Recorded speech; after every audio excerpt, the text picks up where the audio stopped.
Sometimes the smartest way to solve a problem is to work backwards. In the world of probability, this isn't a trick, it's a core strategy. It's about understanding that sometimes the easiest way to find the chance of winning is to first find the chance of losing. This powerful idea is called a complementary event. Imagine you flip a coin 10 times.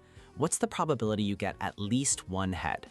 Calculating the odds for one head, two heads, three, and so on would take forever. The shortcut?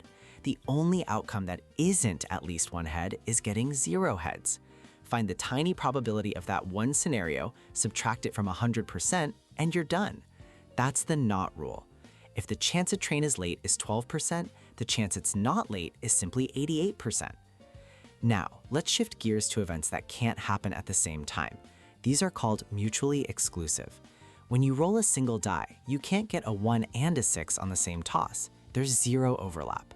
Because of this, if you want to know the probability of rolling a 1 or a 6, you can just add their probabilities together. But be careful, not all events are like this. Can a playing card be both a king and a heart?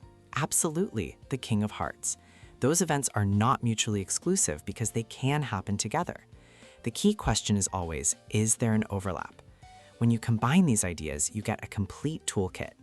If a set of events cover every single possibility, like heads and tails for a coin flip, they are called exhaustive. And if they are both exhaustive and mutually exclusive, they are perfect opposites or complements.